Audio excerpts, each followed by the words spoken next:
on YouTube.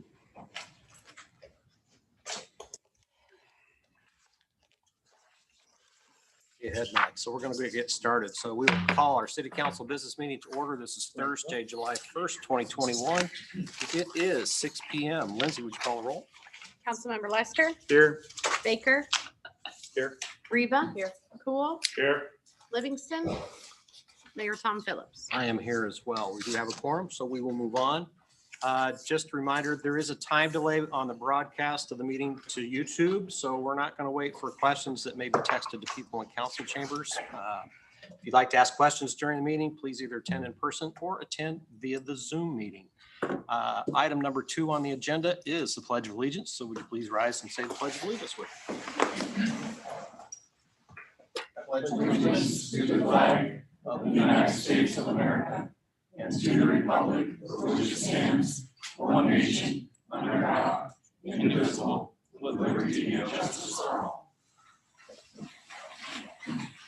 Okay, item 3 is approval of the agenda. We've had a request to move item H off of the consent agenda. Would anybody like to move any of the other consent agenda items to the regular agenda? Hearing none, can I get a motion to approve the agenda as amended? Motion. Second. Got a motion by Reva, second by Baker. All those in favor, aye. Aye. All those opposed, same. And motion carries. Item 4, welcome of guests and public comment. Thank you for coming tonight. We appreciate community participation in our meetings. We would open it up now for any comment. If you would like to address council, these would be for non-agenda items. You'll have a 3-minute time limit. Realize we can't take action on these tonight since they aren't on the agenda. Also, if you'd like to comment on any item in the consent agenda, now would be the time. So yeah, would you come on up, state your name and address? My name is Diana Strable. I live at 618 Lewis Avenue here in Norwalk. I know everybody's tired of hearing about this, but I appreciate the opportunity to speak to you on this. I tried to type, but my hand is like trying to read my own writing. But I would like for you to consider for September's meeting, bringing down the days of fireworks legally being shot. I think 10 days is a little much. People have to work. I mean, veterans and elderly go to sleep early. They're building more care centers around here. I know people gripe about dogs, but I have dogs and I can handle them for a couple nights. But when I have to pay money for one of those jackets or pills to calm them, that gets expensive. I think it kind of makes neighbor against neighbor, people picking up fireworks for 10 days out of their yard. And I don't think it brings the community together. I think it divides it. And I would like to see some kind of compromise, maybe a couple nights or something over the 4th. And I think it would bring the community more together, neighbors not fighting, Norwalk nice, all that. I know Facebook and stuff, it just goes nuts this time of year. And it's just, I don't know, yeah. And I know you guys say your hands are tied, but I believe that with the stands, you cannot do anything, but 10 days of fireworks brings the stand here and people buy more. And I don't feel like they will donate as much towards the city fireworks that we have. They'll be spending it all on their own and buying versus donating more towards the city the night that we have the big fireworks. I mean, there's many reasons. Let's see. I mean, I personally, I can't even sit and watch TV. I just shut it off when it's time to shoot off fireworks because my dogs just go nuts. I give them pills, whatever. And I hate that I just can't relax 10 days of it. I just cannot relax and just have a quiet evening watch. You know, they're going off in front of my house, right outside my door, all over. It just, and I know you can't stop people from shooting them illegally. I know some have shot them after 10, whatever. But I feel like that it wasn't as bad when there was a ban. And I'm not talking about a ban. I'm trying to be fair with, you know, a few nights of shooting them. But that, I mean, that will never stop, but I just don't feel like there was many illegal ones being shot versus, you know, all of these till 10 o'clock at night. And I know a lot of towns, and we're not these towns, but a lot of them have none or a couple days, you know, around us. And I think that's fair. It takes a toll on firemen with the dryness and houses close together, and I think it takes a toll on them, the hazards. The police being called all the time,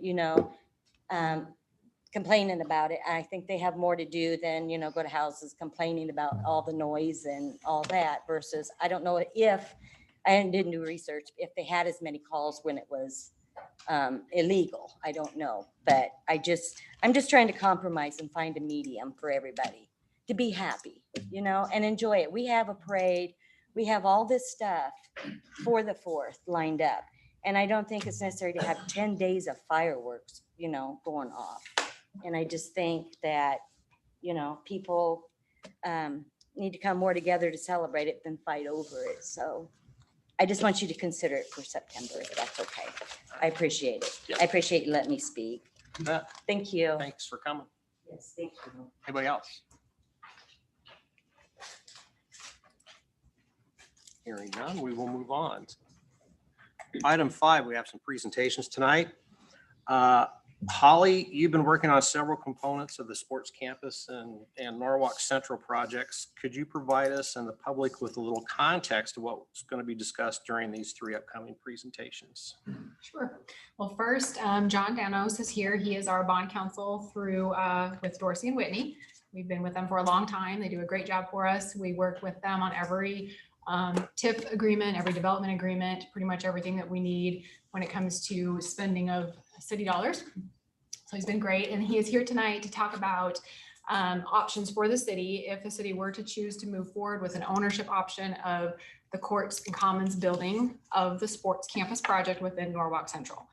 And that will also be kind of next after John speaks. But basically, he wants to inform the council of options of going to public vote or reverse referendum, what those look like, what it means if we were to decide to go forward with this ownership option. And that way council will have the proper information in front of them to make a decision, hopefully at the next council meeting, in terms of which direction we'll take if we do choose to own this facility.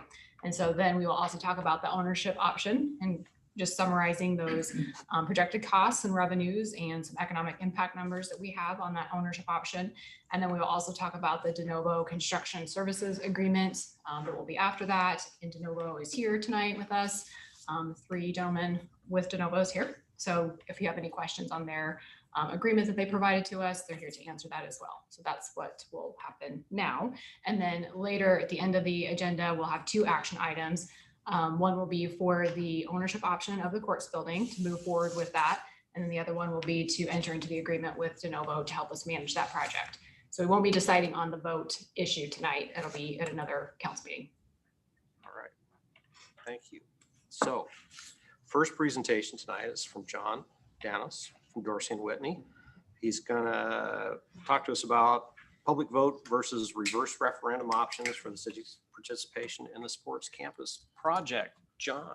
Thank you, Mayor. Good to see you. Holly, appreciate you guys having us. I'm John Danos. I'm a partner with Dorsey and Whitney. And if you don't mind, I'm going to introduce my colleague, Aaron Regan, who's a new bond lawyer who's just joined us recently as well. We're thrilled to be here. We've been visiting with Gene and Holly and Luke for, a little while about the sports complex project, and it's evolved over the years. Tonight specifically, I want to be in a position to help answer any questions that you folks might have about how financing might work under the Iowa law with respect to the project. I'd like to start off just to at least tease it a little bit with some comments as it would relate to general obligation debt in order to finance the project. By state law, just so we're all on the same page, when I say general obligation debt, or GO for short, it's a little easier to say. That means by definition, a debt obligation of the city that is secured by or payable from your debt service levy power. So the power to raise property taxes through the debt service levy specifically in order to secure and ultimately, if need be, to pay off a bond issue or a loan agreement or notes, or even, we don't think of it often, but lease purchase agreements. So if you looked at a financing lease those can be done as GO as well. Let's also be clear about sort of the nature of general obligation debt. As I just stated, it's secured by, or in our terms as real people, collateral, right? You think about a mortgage loan, you put your house up as collateral. Well, when the city does GO debt, the collateral is ultimately that debt service levy power. So you're promising your lenders or your investors, if you're not getting them paid by some other source, you will raise everybody's property taxes, right? That's the power and security of GO debt. What are some things we know about it?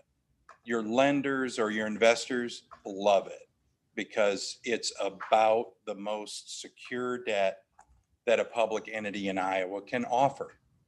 You're pledging that you will raise the property tax levy rate as high as it needs to go across all the taxable parcels in your community in order to get that debt paid back.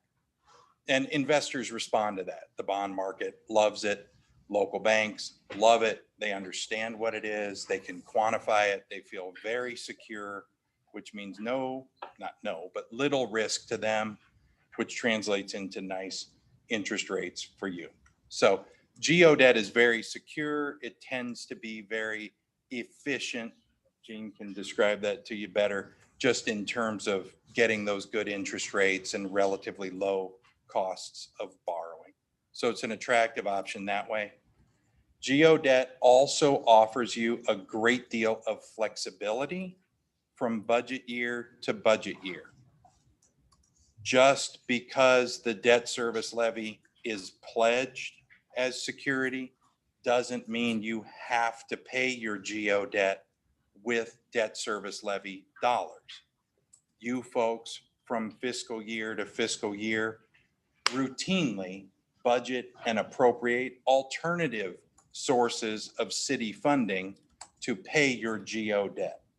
In other words, you're not levying through the debt service tax for every penny of principal and interest you're paying on your GO debts. You might be using TIF revenues. You might be using water utility revenues or general fund money or local option tax money, what have you. Any of those lawful sources of city revenue can and are budgeted each fiscal year in order to avoid having to raise the debt service levy as high as it might theoretically need to go to pay every dime of GO debt. So GO debt is very flexible, right? You can use any lawful source of city revenue to retire it. Now, here's the thing. Because it's so powerful, and because the ultimate implications are that you might have to raise the property tax levy on everybody in town, the legislature doesn't always make it easy to do general obligation debt or to approve it as a city council. For certain types of purposes under the law that the legislature has characterized as essential, it typically is quite easy to do general obligation debt. That's for things like streets, water, sewer, sidewalks, stormwater drainage, equipping your police and fire departments, EMS, those types of things, just a public hearing. But in this case, you're looking at a sports complex, and that would fall into a category that the legislature calls general corporate purposes of the city. And for these, unless you're borrowing in an amount of 700,000 or less, which I'm told for this one, you're not, you're going to be above that threshold. The ordinary rule at this dollar level for this type of purpose would be to hold a bond referendum or to call a special election on the proposal to borrow the money for this purpose at your dollar amount. And that would mean it's going to go on the ballot. It's going to be submitted at a special election this year that you would still have available to you November. I we could certainly can't squeeze into September at this point. So November would be the soonest you could call it. It would require a 60% majority requirement of the registered voters voting in that election in order to pass the ballot measure. So that's absolutely one pathway to getting authority to do geodebt that's available to you. Okay. The Iowa law also allows an alternative pathway that we nickname the reverse referendum. I'll explain to you what that is. This alternative pathway at the dollar amount that you're looking to borrow is only available for declared urban renewal projects of the city. And if that's ringing a bell for you, that's because anytime you want to use TIF for something, we have to amend the urban renewal plan, declare that something to be a project under that urban renewal plan. Well, this is another independent power under the urban renewal law. Has nothing to do with TIF. You could use TIF to support it, but it doesn't have to involve TIF at all. For projects that you have declared to be urban renewal projects of the city, the law allows you to issue general obligation debt, even at this high dollar level, with this reverse referendum process. Well, let's get to it, Danos. What is the reverse referendum, right? Here's what it is. Instead of going straight to the ballot box and putting this proposition on the ballot, you conduct a public hearing process as a city council. You must publish a notice in the paper announcing your intent to move forward with the GO borrowing at least 10 days ahead of the scheduled public hearing. And in that notice, you must advise your public that if a petition is submitted requesting that you go to the referendum, and if that petition has the requisite number of signatures on it, then the city council has a decision to make. We're either putting it on the ballot or we're saying we're just not going to pursue this borrowing proposal, right? You'd be at a fork in the road. And if you want to move forward with it after you've gotten a petition, then you've got to go to the ballot box. You've got to have the 60% majority required election. If no petition comes in, then you conduct your public hearing. And once the hearing is over, the city is vested with the authority to move forward with the GO debt. That's the reverse referendum. It gives the public the power to request the special election by petition. If no such request comes in, then the power is at this city council table to vote up, down, and move forward with it after a hearing. Yes, sir. What are the number of signatures required and what's the time frame? Like, when does it have to be in? It has to be in before the public hearing. So they have to have the petition before the public hearing. Correct. They'd have to have 10 days in order to do that. Or if you publish the notice earlier, it could be longer. And then the required number of signatures are, it's an interesting phrase that the legislature uses, eligible electors, which means people who could be registered voters, even if they're not. So eligible electors from Norwalk equal to or greater than the number of voters in the last 10% of the number of voters in the last general election. Yeah, how's that? So if you had 1,000 people vote in the last general election, you'd have to have 101 signature or 100 signatures on the petition. So the last city general election or the last Correct. general election? Because It's the last city. general election would have been the last presidential one, city which would have been a election. different number. Last city election. Yeah. Okay. So whatever that turnout was, So 100-ish probably. 'Cause roughly we- we- speaking, we that were would be right my around 1,000, guess. I think. You're going to be around 100 would be my guess. Yeah. Okay. If I know anything about what the voter turnout was probably like. So It's that. well, counties that's higher actually, than the counties prior get one, last so. gubernatorial election, so they tend to have a higher threshold. But cities, it's the last general city election. So how about other questions? Did I confuse the heck out of you with this reverse referendum thing, or is that Is it just pretty one clear? public hearing? There's only one public hearing. Correct. Now, but let me take a step back. Remember that reverse referendum authority is only available at this dollar level for declared urban renewal projects. So that declaration process requires its own sort of due process hopscotch game, right? Which will include a public hearing and a consultation with the county and school district and the like. A process that you're not unfamiliar with, because we've done it together before. So you've done that two-step. So part of that is there's additional notice of a potential project long before that public hearing or that time frame where somebody would have, if they chose Absolutely. to go after a petition. Yeah. Because there's a month-long process to amend the urban renewal plan, which includes multiple public declarations, including a public hearing notice. In that documentation, going down that path, part of the urban renewal amendment process, does the city identify the anticipated way of funding the project? You can. It's not required under the law, but you could make those declarations if you want to. So if council wanted to give that extra notice to say, hey, if they decided to do the reverse referendum option, very early on, they could give anybody any option Absolutely. to pursue Yeah. that. And I mean, you could choose to do almost anything informally to announce that. I mean, if you want to put a notice in the utility billing that says, hey, within the next 60 days, we intend to conduct a public hearing, which will be the deadline for the receipt of a petition.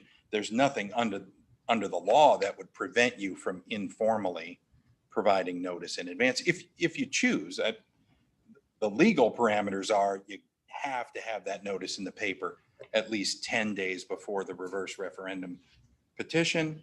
That's the bare bones minimum, and the petition must be in. Technically, the way the legislature worded the law, if you're having a Thursday meeting, the petition really needs to be in on the Wednesday. I'm yet to find a city that wants to get that technical with it if they actually get a petition, but we'll cross that bridge if we get to it. If we chose to go down the route of a reverse referendum, about how much time would that whole process be in a minimum from, I mean, including all the other things we have to do with urban renewal side, about how much time would you estimate would be involved if everything just clicked along? And I just want to make sure, do you mean to get to the point where the petition is due or to the point where you were actually issuing bonds? Probably to the point where the petition is due. I think you should assume about 60 days. The urban renewal process, which is a prerequisite, is going to take about 30 days start to finish, with kind of bookended by city council meetings, one to start it, one to end it. And that's about a 30-day. And then, you figure you have to have time for the notice to get published. So Sure. at a minimum, you might squeeze it into a 45-day window, but more realistically, I think you're looking at 60. Okay, thank you. And then if to issue bonds, you probably need another 60 days on the back end of that to get a prospectus together and market the bonds and get them sold and issued. So, But in any case, it would not go, if they presented a petition, or if we decided to do the referendum route, it would be November before, assuming a 60% majority passed. And then at what point would the clock start as far as getting everything done at that time? Everything would already be done before that, correct? can I have you repeat the question? Because I'm not sure I Okay, followed the that very was, it beginning was of it. disjointed at best. No, it was my ears. I'm sure. Assuming that either A, we got a petition, or B, we chose to go a referendum route, Okay, November would be the soonest time an election could occur. At that point, would we already have everything else done? So that is the latest time that then we would start issuing bonds? No. I think at a minimum, if we were conducting a special election in November on the question of whether or not Norwalk will be vested with the authority to do geo debt up to X amount for this project, right? That votes in November. We're not going to be ready to issue the bonds. Probably, and I would think maybe we squeeze it in to 2021 if we need to. More likely, it's probably a January closing. The reason being that there's a lot of kind of time and money intensive things that need to happen in order to get the bonds out to market and sold. And you probably don't want to bite that off and start telling investors that you're going to issue the bonds until we know you've got authority to issue the bonds. So, functionally, probably the more critical thing that happens at that point is there are certain portions of the building that don't get designed and engineered. We don't enter into development agreements. All those are the things that probably just get held at bay. And the process for bonding is probably the shorter process of all those. Yeah, I mean, that doesn't ever really have to take more than about 60 to 90 days, particularly once you're vested with the authority, getting to market and getting the bonds issued. But you're right, whether or not you've got authority to move forward with the financing for this chunk of whatever is happening is probably going to have a big influence on what the finished product is going to wind up looking like. And you may have to fall back to plan B or C or what have you. So. How are the processes affected with if the council chooses to own the building and just straight purchase versus a lease purchase versus just a long-term lease where you don't own it at the end? Yeah. I'll answer at least two of the three of those, Jim. Okay. So lease, a financing lease and a bond issue, you're looking at the same thing in terms of authorizing process. Okay. The law is really quite clear that if you want to have the debt service levy available, it doesn't matter whether it's a lease purchase agreement or a bond issue or a note, you're going through the same authorizing process in order to get that authority. So now, I don't know precisely what you would wind up doing with a lease to own type of circumstance. We have the ability to issue securities out into the bond market that we call certificates of participation in municipal leases that wind up letting you as a city bring capital to a project early on. And I don't know if we'd be looking at that, or better yet, if you're going that route, I'd love it if somebody else is doing the long-term financing and your only commitment is to just make the lease payments over time. That's terrific if we're going that route. So timing would be influenced by whether or not we're securitizing our participation in the lease and basically selling a debt instrument out into the market, or if we're really just the lessee with the option to purchase at the end. Operating leases, Aaron and I already have a running debate going and a research project underway. But Chapter 384, the 384.4, which is our debt service levy provision, it says that the debt service levy is available for both leases and lease purchase agreements. Chapter 364, which gives us the ability to enter into leases and lease purchase agreements, is the one that tells us to go through all the same hopscotch games as if we were doing a bond issue. The question that we're exploring is the extent to which that type of operating lease would actually wind up counting against your debt limit or not. Would it really be treated as debt under the Iowa law? And if it's not treated as debt, I think there are some fundamental questions that we'll need to resolve that I haven't yet about whether or not the debt service levy is really available for that. But we'll cross that bridge if we have to get to it, because It's a It's not a complicated clear issue. answer is what I'm picking up. It's not clear, not clear to me, and I'm not gonna do anything that I think might jeopardize any position that you folks might be in. So we'll make absolutely sure if we have to. I would be fascinated to know what's being considered in terms of like a true operating lease option and whether or not the city is able to participate to a lesser financial degree if you're getting that or what have you. So interesting. Given two scenarios, if everything went both ways, the referendum or the reverse referendum, it sounds like there's almost 3 months difference in that. I don't know how much of a rush we would be in anyway, but the way it falls out for the election in November, is that a true statement? If everything went as smoothly as possible? I think some of it depends on when you wanted to get started, but if you were to say, we want to start at the next meeting, we're going to amend the urban renewal plan, right? Well, That's not that realistic, means yeah. in August, you're amending the plan, that'll be completed. That'll be done.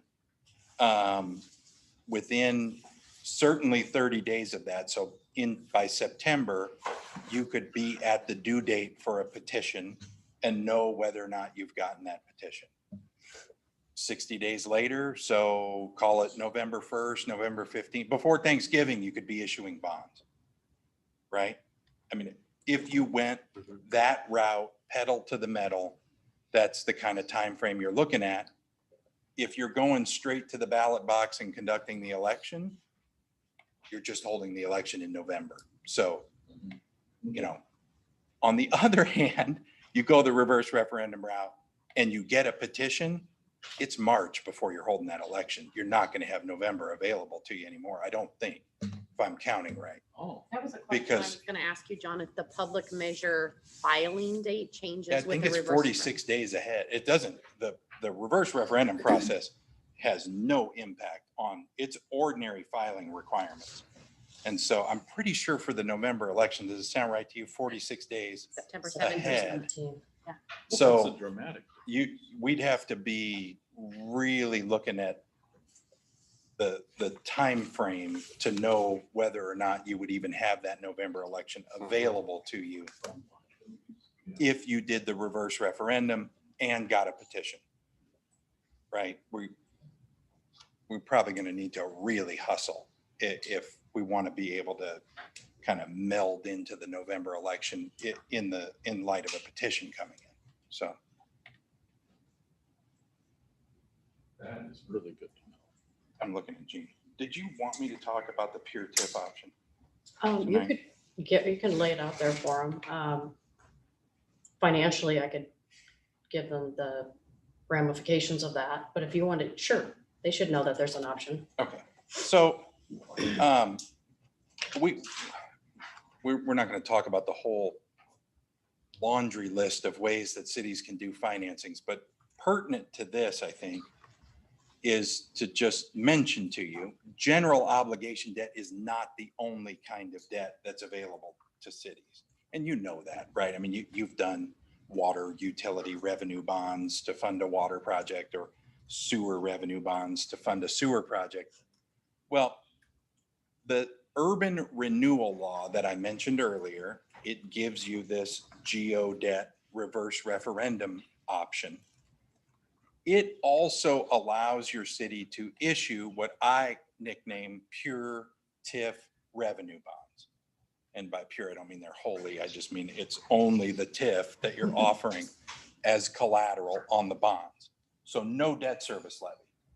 And for that matter, no general fund supplementing, no whatever. It's just your TIF fund or some subset of your TIF fund that you are pledging to the investors. Those bonds can be issued for declared urban renewal projects.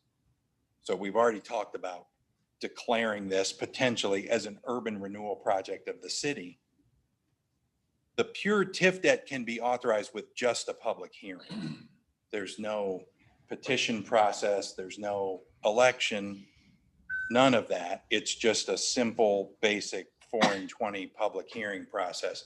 But again, you're only pledging your TIF revenues. And Gene knows better than anybody the extent to which that's even a practical possibility for you. One thing you've got to know, it's not GO debt, right? You're not pledging the debt service levy power, which probably means, I would suspect, and you're going to need to consult with your financial advisor or whomever to understand what the real pricing implications of that are. But just anecdotally, as a lawyer around these deals all the time, you're not going to get as good of an interest rate on a pure TIF deal. And you probably would have a little bit more transactional expense because that prospectus for the bond market is going to have to tell a more complicated and broader story than when you do GO debt, which is pretty easy for investors to understand. But I did want to mention that to you because that is yet another option that at least theoretically might work. From a numbers perspective, I don't know. It's about 0.5% more. So with this amount of money, we're talking about $600,000 over 20 years, the life of the loan. We'd also have to come up with a reserve requirement. It's just like when we do our water revenue debt, we have to put aside reserve. And there's like 3 tests, and it's whatever one is lower. There's like 10%. So anywhere to be from 600,000 to 900,000, just to kind of give you a range. And we could use general fund reserves if we want to do that. You can borrow for it, but then of course you're paying more interest. There's a little bit more work that goes into it, which isn't a problem. It's more the cost involved. Practically speaking, do you think that the TIF revenues could be made available to service that debt, or is that? I think so, but we just pay higher interest costs. So part of the process, the numbers that Gene ran, that we looked at of how we would finance this, the anticipation was using TIF funds in that case. Yes. So To service the GO debt. Right. Yeah. Yeah. So the possible impacts of this, if we went that route, are that it may cost us a little bit more to be able to make this go, right? But likely it would be a more smoother process in that we wouldn't have the opportunity for an election per se, one way or the other. Probably could begin to instigate contracts for the people to execute the project, that sort of thing. It would kind of flow, right? I We're not can tell asking- you unequivocally that if you go that route, that short of somebody hailing you into court with a lawsuit, all of the control over whether or not that moves forward is right here, right? That's the only option I've presented to you tonight that has that feature. Okay. Because the simple public hearing process means ultimately a majority of you elected officials voting yes means it's going to happen. Even if you got all the negative feedback in the world through a public hearing, the control, the voting is yours, right? With the GO options that I've presented to you tonight, the reverse referendum, you might get a petition. And if you get a petition, you got to go to the ballot box. Or you could just choose to go straight to the ballot box. The control is not right here at the city council table. So that you've heard 3 options tonight, ranging from maybe smoother, that's your word, but certainly keeping the control here at the city council table, maybe allowing things to move forward more certainly and quickly with some of the other ancillary design and contracting options, all the way through the reverse referendum petition, which gives the public the option, or just saying, let's just get in the ballot box in November and So just have a vote. It sounds, if I'm understanding correctly, it sounds like the key decision on the whole thing is whether or not there's a potential to raise people's property taxes. Because if there's a potential to raise people's property taxes, that's when the election would kick in some aspect, right? Utilizing TIF wouldn't change anybody's property tax that's not involved. So because of that, am I understanding correctly, there's no need for election? I believe Because it that's the doesn't theory negatively behind impact why the legislature set it up that way, I Okay. think. Yeah, thank you. But I wasn't around when they But I think you have the right of And it. who really knows anyway, right? But that certainly is the law of the land now. So what's the legal threshold for an urban renewal? Reverse referendum No, or just the urban renewal piece of it all. So we have, in two of the three scenarios, we have to declare it as an urban renewal area, correct? What's the legal threshold for that? What are the elements to find that? What do we, procedurally, you're gonna have a night where you set a date for a public hearing. The hearing's gonna be about a month later. I'm good with the procedure. No, I'm curious. It's just a three, But it's a just majority simply- vote it's at the just city us council. Deciding that that's a That's a- revitalization of that that's area. right. The rest of it is really There's just, no, there's no. it's just notification. Okay, there's no threshold in the law that says we have to do something, that it has to be this to do this. It's just, we say it's revitalizing that area. What you're ultimately going to be finding is that this project is important for economic development purposes for your urban renewal area. And that's the fundamental finding that this city council will need to make. Oh, or for blight alleviation, but I don't believe you've got any elements of blight anywhere close to this particular A project. few So, weeds out there. it's a basic economic development finding with respect to the project that you're declaring. And it's just a simple majority vote out of the council. So, Thank you. Yeah, that's interesting. And that part of it is very similar to many other actions we've taken in the past 5 years on other TIF type projects. yeah, it will not stray from that at all. But should we do a I've TIF, never asked that question. I probably should have earlier. should we do a TIF project? Then the urban renewal thing doesn't come into play. It does. It does. You can only use TIF to help So either support way. urban renewal projects, okay, just thank like you can only use this special reverse referendum power to support urban renewal projects. So the prerequisite lead up work is the same with either of those options. you. Thank you. And put it another way, the only option we've talked about tonight where you wouldn't need to do the urban renewal declaration is if you just decide we're going to put it on the ballot in November. Okay. And even then, you might want to do that because you, as Luke noted, I think your plan was to be able to use TIF to service the GO debt anyways. Yeah. So Yes, for this project, it would happen in any situation. Yeah. sounds like we're going to be amending that urban renewal plan All coming right. up here. That would be our proposal to Stay you. tuned. On the next episode. I would be curious what you figure out on that lease to own thing. Yeah, I'll be curious. I'll be hoping that we don't reach that question. is what I'm hoping. Now, a little bit different on I don't know if this is within the finance area or not, but looking back at the options of just us purchasing and building versus lease to own, how are public bidding requirements affected by that? They're not. They're not. No. Roll back the clock 4 years ago. We used to have an exception to Iowa's public bidding law that allowed us to not follow Chapter 26 if we were entering into a turnkey lease purchase agreement. That went away. The legislature revoked that, I think, 3 sessions ago. So that's gone.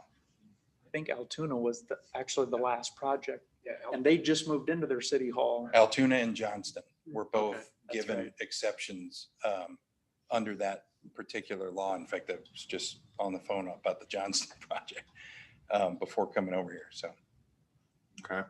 yeah, it's not, the reality is that if there are public dollars going into the construction of the facility, which they're going to be, and if the city is playing any kind of an affirmative role, shaping up what the specs are supposed to look like for it, what the design is going to look like, and you're entering into a contract asking somebody to get it built, that needs to be publicly bid.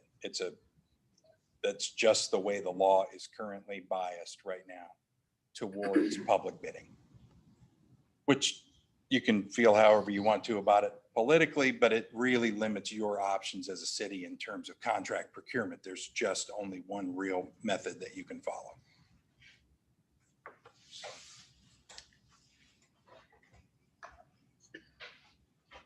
Questions for John? He's answered mine. All right. Well, it's nice visiting with you Probably have folks. some more and later on, though. Luke and Holly and Jean know where to find. So does Lindsay. They know where to find us. So if you have more questions, let them know and we'll get them answered for you. So Thank you. Great. Great. good luck. Thanks for coming in. You bet. Aaron, nice to meet you. Nice to meet you too. I want to give that next. Item B, sports campus ownership, operating costs of courts commons building. So staff's provided a lot of information that was included in your packet. As Holly stated earlier, the action item for ownership is going to happen later in the agenda. So now is the time to ask questions. But first, Holly, I'll give you the floor. So now that you learned all this amazing information from John and you'll be digesting that for the next week or two, we're kind of stepping backwards a little bit. We just didn't want to have John wait through all of our other presentations before he went, but Turn the meter off. yes.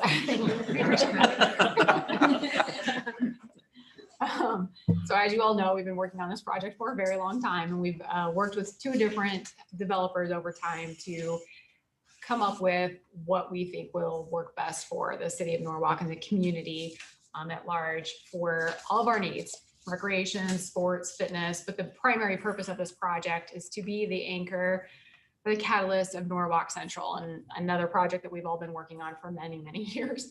It started out as sub area 1, and now it's subset a little bit smaller into the Norwalk Central area, which is a very high priority for the city, or at least I've been told in my role that it's a very important project to work on. So within that, with the sports campus project being about 22 acres of that 77-ish acres of the Norwalk Central project, we're now to the point where we're very far along with the developers for the sports campus piece. And as you're all aware, we looked at options to potentially lease a chunk of the building from the private developer. Financially, what we were kind of offering for an annual lease payment just wasn't even going to come close to cutting what they would need in order to provide all that time and space that we are asking for both the Parks and Rec department and just community space in general. So when DeNovo came to us, to Luke and I, and we'll talk about DeNovo here in just a second, but when they came to us, it really helped clarify a whole lot of issues that we had out there, because we had ideas and opinions from the city council, from staff, from developers, from the public. Everybody had a different idea of what we thought we needed or wanted in this facility. And so our private developers, they were willing to do whatever we wanted them to do in terms of building the entire thing and leasing back half of it. But again, once we dug into those numbers really deep and we found out that it will essentially cost us the same annually, whether we're owning it or leasing it from a private developer, then that's when we came back to you a couple of weeks ago and said, we need to look at this ownership option now, if this is going to make more sense for us to have that asset at the end of this versus just putting that money out every year and not having full control of our portion of the facility. So that's when we really dug into this ownership option, and DeNovo has helped us with that and kind of clarifying some of those numbers and operating expenses. But the packet included this series of spreadsheets, and at the very end of it is that concept there. But that first page, what I tried to do with that, with the spreadsheet, and it says at the top, this whole thing's based on $9 million. And within that is 6.9 million is the construction of the courts and commons building. So on that image up there, it's that left chunk. It's about 40,000 square feet total. And it includes the 4 courts, a walking track around the perimeter, storage under the slopes, the eaves. What's the technical term for that? I'm not sure, Brian. Yeah, the lean-to, there we go. And then the commons area, which is sort of a backwards L shape underneath the court space there. And that's where we'll have a central entrance point. We'll have a lot of bathrooms in there. We'll have Parks and Rec offices, some seating area. I think Robin's planning on some teen space, maybe ping pong, things like that over in that commons area. So multi-flex type space there. So this building here that would be under the city ownership is connected to the private side of the building, which is that other long strip of the L there that's sectioned off into bays. And so that would be the private building ownership. And that's about 35,000 square feet right now. That could grow, but the whole facility is designed right now, our early design stages, to be able to expand very easily in the future, because I think we all know we're going to grow out of it. But we want to start conservative and grow into it. So on the courts building, it will be built to expand to the north. And then on the private side of the building, they would have the option to expand to the east. So that just gives you an idea of where we're at with concept number 4, which again, DeNovo has been great about providing these different concepts to us based on everything we said we wanted, Sportsplex wanted. And this is what we kind of came to as our final internal idea of what this should look like. And that's where that total dollar amount of the 9 million comes to, with the 6.9 in the construction of that, just our private chunk of building.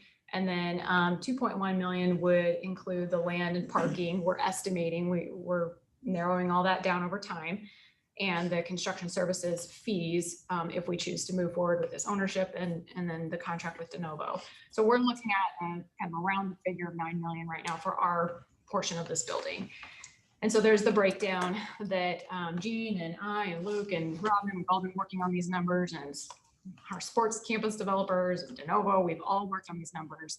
So we just tried to provide the most summarized version for you, most realistic numbers that we have right now. And I would just throw the caveat or disclaimer maybe in there that I don't want to get too focused on potential revenues right now, because there's a lot of work over the next couple of years that will continue to be refined on the revenues, because Robin's going to have all new types of programming and options to do. We'll be working with the sports developers who will have different types of revenues. We'll continue to work on that, but we have a pretty good idea of the expenses. And I think that's what is more of the interest at this point for us. We know that when the revenues come in, that will help offset our annual debts. So that will be great to have. And we know they will be good numbers. We just don't want to get too in the weeds on the potential revenues at this point. But really what it comes down to when we plug in the different options, so we have the Sportsplex, whether they own the building, like we talked about the very initial idea, and then we leased our portion of it, or if the city owns and they manage it for us, or partially manage it and help the Parks Department manage it, or if the city owns it and fully manages it. So we have several options there, but when you see that green line of the total expenses, they pretty much break out to be around the same annual number. And of course, those numbers will fluctuate a bit over time and change a bit. So the question came up, well, we're going to spend the same amount to rent it from them versus owning it. Why wouldn't we just rent it from them and let the headache lie there?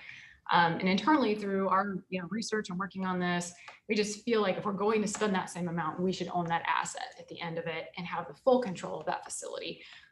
We know at some point we want to build our own anyway or expand. So what happens in 10 years if we don't own this and we've spent all this money, and then God forbid something happens with a private developer, we don't have control of that facility. So I don't think that'll happen. I trust our developers, but better be safe than sorry. So that's where we're looking at that difference with the price. It's pretty minimal right now in terms of how it would all break down annually. So I don't know if anybody has, and Stephanie, I know I sent you a ton of stuff, and I'm sorry, it all came in many pieces. I hope it answered your questions. But if anybody has any questions on this particular part of the spreadsheet, be happy to discuss it.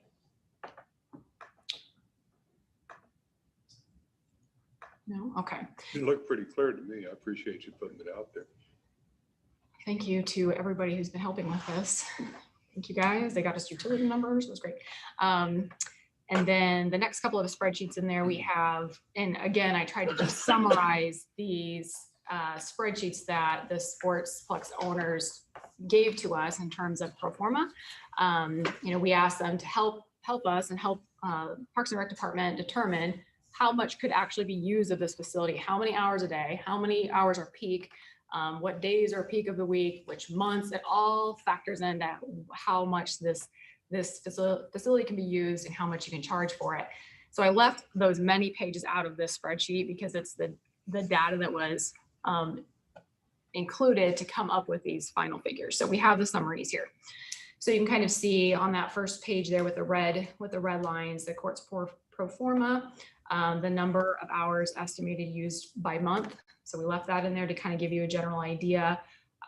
They estimated what they think would be a kind of conservative amount of annual revenue. We have that 393,000 there at the bottom. Of course, again, that can fluctuate depending on what types of programs, Robin would have. And then just moving into the next sheet there, this concessions alternative, the reason why I left this in here, when we were talking about the revenue projections, we had a really small number for what we think will, bring in annually for concessions. Because what we're looking at with that, within our commons area of that building, we'll have a concessions area. It's very important to this type of a project, but we don't want to run it. Robin can speak for that. I'm sorry if I'm just talking for you, but we don't want to run it. We just want to make money from it. So the Sportsplex developers are very fine with that because they're pros at that. They know how to run it. They know how to contract out. So we would either receive a rent from them for that space or a commission structure, whatever we negotiate with them on that. But they gave us numbers of what we could expect to see out of those concessions. And we put a really low number on that first spreadsheet just to keep it conservative. But when they came back with other similar projects and what they make in concessions, it's much, much higher. They have a 235,000 a year in revenues from that. So I just put it in there so you could see it. And then the next little spreadsheet there with the estimated foot traffic, this was just interesting. I know, Stephanie, when we were looking at the numbers, I was under the impression these numbers they gave us for the economic impact included, surrounding build out of other projects, other commercial projects. But when we clarified that with them today, they said they were just giving us numbers based on just the sports campus project, which is amazing because they're great numbers. And they will give us that extended economic impact report as well. But as you can see, there's a lot of expected foot traffic that would be coming into the city. Dollars, they provided us how much, what is the average a person will spend coming into the city that's from outside of Norwalk versus what a Norwalk resident would spend at one of these tournaments or, at this campus. And it's quite different. We like the outside visitors, they spend more, but it just gives us an idea. And they pulled these numbers from other similar projects in the Midwest. So they're the data is very conservative and accurate. And then just kind of, unless you guys have any questions on any of those. John, you got one? Yeah. Do you mind, Mayor? No, go for it. Don't let me forget. We should probably have a conversation, not right now, but just about the implications of some of the things like what you were describing with concessions. If we're going to wind up doing tax exempt bonds for our construction of the facility, there may be some limitations on us being able to just take square footage and lease it to a for-profit business entity for their own use and enjoyment. And so we just need to kind of remember to talk through some of those parameters and how they might affect the availability of tax exempt financing for the project. You saying that just kind of triggered it for me that I want to make sure that Jean hears that too. So that's good. To visit about it. I'm sorry to interrupt. No, you're fine. That's a good note. You have your concessions out at Mackinac. Is that just a lease or do they just pay commission? No, it's a commission. So we have a contract with them and they pay us a percentage of the revenue that they bring in. And we discussed that as an option with Mike as well. We discussed those options with him, but we receive 25% right now from Mackinac. So does that change it, John, if it's a commission versus a rental? It can. Within? Okay. Yeah, but as with all things IRS, you might imagine there are stacks of regs that we can kind of test different arrangements with. And ultimately, if it's a very small percentage of your project in terms of square footage, it's probably going to fall within tolerances. But we just have to look at what the facts and circumstances are going to wind up being. So as you're brainstorming things, a lot of folks don't, it's not that fun to call a bomb, I get it, but we probably are. On the tax exempt bonds, is the $10 million limit also associated with that? So if you have an annual $10 million allowance, if you want to call yourself a small issuer of tax exempt bonds, which gives you an extra little benefit that we call bank qualification. You can do tax exempt bonds. You could do 30 million in a year. You won't, but you could. You just lose that small issuer status, which means you lose that little extra kicker. So the cheapest borrowing is tax exempt and bank qualified. If you go over the 10 million a year, you can still do tax exempt, which is cheap. Okay, It's just not the cheapest because you won't get that extra. There's less buyers. gotcha. Less Okay. buyers for it at that point. That You was, lose all that's what I those. was getting after. All right. Okay. Thank you, John. Since we kind of broke you up in your role. No, it's fine. So on page 4, so the page, Yeah, I forgot to put page numbers. I'm so sorry. go back one. Okay, so I still have the same question on the state and local tax revenues. At 3,498,000 for years 1 and 2. It's state tax and local tax generated, correct, by that spending? The sports Okay. campus project. And it's still not clear to me, is that's the total amount of state and local sales tax generated. How much of that is Norwalk's portion, or is that Norwalk's portion? We will have to determine how much is Norwalk's portion. They did the total. Mhm. Yeah, that's kind of that local option sales tax formula that the state does is a little, Impenetrable. yes, that's a good way to put it. You can do whatever they give you. That's- So it's hard for us just to say it's this percent, but it's not all of that. But it's not all 3 million, and we get some of the state taxes back as a city, not as much as we should, but we get some back. I just was wondering what portion of that, it's great that it's generating 3,498,000. I was just wondering what part of that would be Norwalk's. Yeah, we can work on that formula. Stephanie, just the said- Metro Finance Group, we have been trying to nail that down. We have someone coming from the Iowa Department of Revenue to our next meeting. I think the other cities are having a hard time with hotel motel tax too, and nailing that down. So they kind of turned over people. So we're hoping maybe with the new person, we can get a better explanation, but it's been kind of difficult. So we'll try to work through that. Any other questions on those spreadsheet portions? And if anybody's interested, I have about 19 other pages that go with this. David and Stephanie that love numbers, and Brian, I'm happy to send it to you. I didn't think everybody want to see it right now, but you can have it. So then again, we have the concept here, and I'll reflect back to De Novo. Thank you guys so much for working with us all these months pro bono. But this concept here is number 4. And like I said, we went through several versions. And of course, it can change 1,000 more times if council decides, yes, we want to go through with this ownership option, but we want to change this completely. That's fine too. But we just put together what we thought makes the most sense and works right now. Does anybody have any questions on that concept right now in terms of the layout, or is anything confusing on there? What question? So if you look at, so you got those youth fields up on top there, Mm-hmm. and there's like a proposed building above that, right? Parking, It says no, proposed building. I on top. cannot see.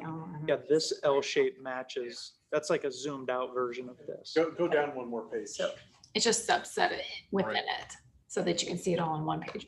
okay, so now if you get on this page, where is that, those sports fields? There was this concept before. That is this whole area. They just placed Those are- that as an image so that you could see the fields on this concept, but it's not in the proper location, if that makes sense.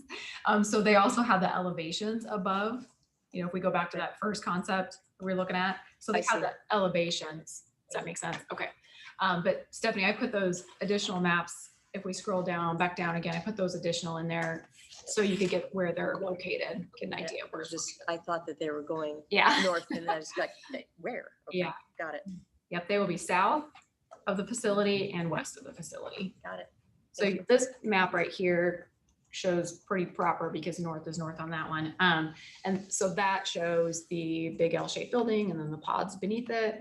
And it also shows you where in relation to this project is the future, maybe someday a library or some other community facility, and the park that's got the zigzag public space. So it just shows overall what this could look like someday within the Norwalk Central area. Good, okay. That also show public parking areas and private parking areas. My Parking. vision probably isn't real good anyway, and the picture looks kind of small. Yeah, just see if But I maybe assume that's- that those parking lots will be oriented to the front and the back of the building Mhm. conceptually. Right now, the parking, if Luke, you could run back up to the concept sketch. Right now, the parking, the main parking will be just to the north of the long L-shaped section. The concept, the sketch. I'm also going to venture a bet that the layout of the streets, the parking lot, where they're going to line up is probably going to be built more around this building and pods as opposed to trying to force Yeah, the pods and building into an already developed layout. yeah. These are all concepts of what's being shown on the screen. Should work a little smoother, you'd think. And through the PUD process, another piece of this whole project in Norwalk Central. So the landowners and the sports campus developers and us and with Paris and his team, that PUD process will determine a lot of you know, how the parking looks, where it will be, what's on street parking, what's shared, that sort of thing. So that will come with this process, but Expandability, we know that's a concern from Park Commission, from Robin. Mhm. Right. Don't let it be ugly. Okay? Luke, do you have that email I sent you, that had a picture of Smash Park? Yeah, Oh, that. I took your idea of Smash Park because I said, you know, people will want to You know know what what I this mean. facility could look like with the materials we're looking at right now, which is a pre-engineered. And it's, if you guys have been to Smash Park, that's the same type of material that we're looking at for this building. But it can look any way we want it to. That'll come with the design phase. So if you get set up there, you can see that. Otherwise, do you all have any other questions on this general concept that we're looking at and the potential ownership and projected costs right now? I think I got it.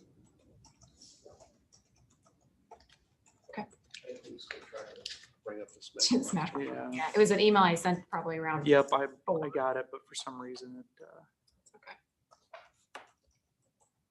now it's deciding to open up Photoshop.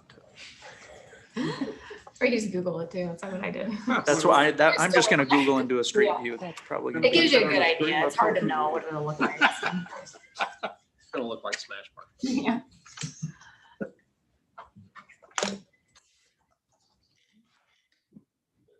I'm gonna try, I'll bring it up. Keep going. Okay. We're gonna keep. With that being said, I will just move into just maybe preparing you for our next, unless Mayor, you need to move to the next presentation subject. Yeah, if you- I'm not sure how that works. If you want to, I've that's got fine. one question Sure. still, sorry, before we move on. So there's a table in there about the YMCA and the buildings around it. I think Gene did Oh, this yeah. one. Acreage wise, are we looking at the same size or is theirs larger? I'm just trying to, I don't know that. I'm I know sorry. it says I just looked 51 up the million, but values. I'm I can also in my find mind the- saying, I think ours is a touch smaller. So would that, Okay. but I don't know. That's I what know I'm the asking. Y is on 5 acres, but as far as all the other properties, I don't know if I'll pull that up Yeah. fast, but I'm looking on Beacon. That's fine. But traffic generation, we kind of talked about a big difference between those two is the amount of tournaments and things that can happen at this facility that they probably don't do in that location. right. Right. No, But we took heart in that, how fast the development built around that Y, because we think that we are growing faster and developing maybe faster than Indianola in that term, but they still built around the Y within 4 years, I think. from Those 14, facilities. since the Y was built, to 20, 51.6 million of new value surrounding that.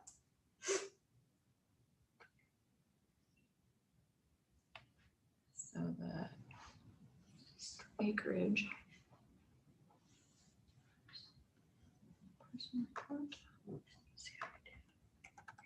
Yeah, so the Y sits on about 6.6 acres. And then surrounding that, the just immediate development, like they have is it the Mercy parcel, just for an example, is on 3 acres. So maybe about the same size, Yeah. honestly. And Yeah. part of that too is we're proposing a development style drastically different than what's around the Incan or the Indian Oval. Yeah. Y. So in theory, we'll have more stuff going in there than what the Indian Oval Y area has. Well, they don't have the fields and stuff exterior. They don't have the field, so that's correct. I found it. And ours should generate a different type of development than Right. theirs did. Should actually generate more use. Well, thank you. Mhm. I think that's it. That for that one? Mhm. Okay, so the next presentation is going to be a review discussion on the de novo construction management services agreement for sports complex, for sports campus. The sports campus project is going to be really complex. And we really need some expertise and guidance, which is why de novo is here tonight. De novo is a company with a local presence. And because of that local presence, they engaged with Holly and Luke about the project. So Holly, would you like to kick this off? Sure. Like you said, Mayor, they, de novo came to us a few months ago, maybe even pushing 6 months. I'm not sure. It feels like it's been a while. And it felt like it was just the right timing because we were starting to feel a little bit scattered on how to make this project work and make everybody happy that was involved in it. And when they came in, they were very, very good at bringing all those pieces together and then popping out the first concept. And then we said, okay, change these 15 things. They went back and changed them. It's just been a great process working with them. And they've provided a lot of work to us so far at no charge. So like the mayor said, with this project being very large and complex and being so integral to the Norwalk Central project in general, we want it to be done right. And we feel like we need a professional group to help us oversee that whole process, especially since we have a private developer involved in this public piece that we're working on. So we have Brent Mitchell and Brian Crawford and Chris Coons here tonight. These are the three gentlemen we've been working with the whole time. If you guys have any specific questions within that contractor agreement, Lindsay put out an updated version yesterday based on a couple of questions that were good questions from Stephanie, just clarifications on some of the terms. But if there are any questions on that agreement, how it works, how the payment structure works, that's why the guys are here tonight to help us work through that if you have any questions. Any questions? No, but I have a comment that, thank you, Holly, and also Jean, for answering all my questions and giving you all the information. Even like 4 o'clock this afternoon, I'm getting information. So I appreciate all your work on that. Yeah, and thank you to Brian because he was working and running around and traveling, and I'm like, can you give us some ideas of what this materials can maybe look like? And he sent like 25 emails to me today, so I haven't even gotten those over to you yet. But thank you so much for doing that because that was, I know that's kind of the next phase of what we'll be working on, but appreciate it. Basically, when I read the contract, Mayor, the impression I got from it was that these folks would be capable of doing everything from beginning to end if we chose them to do that. Is that pretty close? I mean, are you folks kind of a turnkey deal for such a project? My name is Brian Crawford, and we're excited to be here tonight. But yes. Hey, Brian, come on up to the podium. Brian Crawford, and yes, we're excited to be here. To answer your question from the beginning to the end, we will provide all of the professional services for the project. So that is construction management, program management, architecture, and engineering. And we'll follow the project from 6 months ago till when we hand you the keys. And not only when we hand you the keys, but one thing, I'm on the school board down in Osceola and third term down there. So I understand what it's like being in your shoes a little bit, a little different city and school. But I've also been in public works, building school districts and doing projects for cities for over 27 years. So understanding how to bid the projects out for Iowa code, we'll follow that entire process. We'll have people on the project daily as construction activities are moving forward, being the eyes and ears for Luke and for Holly and for Robin, keeping them abreast and also providing you with updates. Depending upon how you move forward with financing options, and 3 different options here tonight, we can also assist with bond referendum assistance and vote yes, and informational campaigns. From that perspective, recently, West Delaware Community Schools, $20 million project this past year. I helped them pass that at 68%. Perry Community Schools was my last one, and that one passed 89.6% on 6 million. So we come together and we create a team and we go after that process because it's an important project for the community and it needs to pass. So we give it everything at the very beginning. Those services are also included within our fee. So it's it's a fixed fee is the way we look at our process. Myself, I'd like to know what I'm paying before I sign the contract and know that it's locked in and guaranteed for that scope of work, as long as that doesn't change. And that's the way we take that on for public works projects. No, one thing that I liked that you said there was that you'd have someone on site every day. And in the past, we've had management people that we fired and on smaller projects, we find out that the dirt that went in for a fill wasn't the kind of dirt they said we were gonna get. And we find out, well, nobody was there that day, right? And so it's frustrating sometimes from this end of it, as you probably know, being a school board member, right? Yes. That, you know, you hire things to happen and then for one reason or another, they don't happen. And then you're looking at, okay, how do we fix this? And, you know, on and on and on. But very genuinely, if you're going to be there every day and attentive, right? The odds of us having to go down that road are probably pretty slim. Correct. Correct. So I like that. Yes. Stephanie, did the questions you had in the agreement, when they provided the updated version, did that answer your questions or what did I miss any of that? One thing I didn't get to read yet. Okay. You're trying to read it right now. I read it right now. Sorry. Okay. No pressure. I want to make sure that the definition of what's being built is in there, that was extracted from the June 10th letter. Yes. That's in there somewhere. I don't Yep. know. That little box that showed the breakdown. Okay. Yeah. Okay, I'm almost there. Okay. I'm like on page 20. Other questions? I just got a comment. I think it's a great idea. Because I think if she's got a toolbox that includes all these tools, whether it's for this project or something else, you know, I think it adds a lot to the opportunity for success for us with having a good quality project. Definitely. And so, I mean, I see it as a really good thing. Thank you. You're welcome. Thank you. Let me wait for you, Steph. I'm going to find that page for her really quick. I can't. Yeah, Thank you. I'll pull it up here. If any other questions would come up after or later, whenever, get a hold of Holly or Lou and we'll get you the answers that you may have. That's good. Yeah. And if I may approach, I'll leave you a couple of my business cards. Sure. You can pass those out. Yeah, we'll do. Yep, we'll do. Thank you. Or you can call me direct too. Found it. There you go. Yeah, once you get this, you're gonna get direct calls. And I think it's not in that presentation. I was looking at the wrong version. Okay, I'm fine. We're good. Okay. Thank you.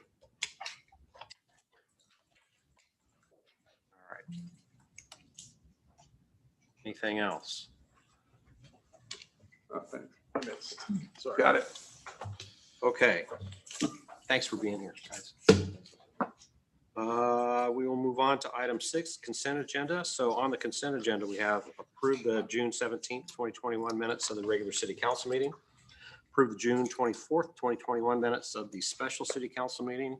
Have expenditures and tax abatements. Have a new 5-day Class C liquor license with outdoor service for Variety, the Children's Charity of Iowa, for 7988 Adams Street, Cumming, Iowa, effective July 17th, 2021 through July 21st, 2021. Have renewal of tobacco permit for Get and Go. We have a resolution naming July 2021 Parks and Recreation Month. We have a resolution approving pay request number 5 to Howery Construction for the Great Western Trail Connection Phase 1 project. A resolution approving memorandum of understanding for the Central Iowa Code Consortium. A resolution approving wages and salary rates for City of Norwalk full-time non-union employees for fiscal year 22. We have a resolution approving interim fire chief wage. We have a resolution to approve Duke's Root Control to perform sanitary sewer root treatment. We have a resolution approving a professional services agreement with Snyder Corporation to develop and host parcel data for city permitting software. And we have a resolution approving a new fire chief job description. Can I get a motion? Motion. Second. Okay, so motion by Cool, second by Reva. Lindsay, would you call the roll? Councilmember Lester, Yes. Baker, Yes. Reva, Yes. Cool. Yeah. Okay, item H off the consent agenda was a resolution approving property liability and workers' compensation insurance renewal for fiscal year 2022. Any, I'm out, so. you're out of that? And that's the reason why we pulled it. So can I get a motion? Motion. Motion. Second. Okay, motion by Reva, second by Cool. Lindsay, would you call a roll? Councilmember Baker, Yes. Reva, Yes. Cool. Yeah. All right, motion carries. Item 7 is old and new business for consideration, discussion, and possible action. A underneath that is a public hearing for Cherry Parkway Rehabilitation Project. Just a second. You just want to note that you abstain. I couldn't be part of that discussion, so yes, I'm abstaining from That's that what I entire thought, item. so I didn't call him. Okay, I thank thought you. you were abstaining when you rolled back. Yeah, when I roll backwards, I'm out, remember? Okay. Sorry. We good? You have to call I was for Why is out? What'd they say? ayes, nays, and abstentions. Was it the workers' comp? Lester just abstained. He abstained. Move on. Okay. So we have a public hearing for Cherry Parkway Rehabilitation Project. We will open up the public hearing at 7:21 PM. Wayne, do you want to present this to council? I'd be happy to, Mayor. This is a rehab project of Cherry Parkway from North Avenue to Park Hill Drive. It's a small project that we're trying to get completed this summer yet. They have a completion date of August 22nd. Project involves patching and a 3-inch overlay. Quite shocking, we had cores taken on that street. There's only 5 inches of pavement there, so it's really outperforming its design. It's held up really well considering how thin it is. But it's pretty prudent to get some additional thickness is needed on there. So we have a project to get this done before school starts. Lindsay, have we received any oral or written comments on this? We have not. Okay, so any other public comments on this item?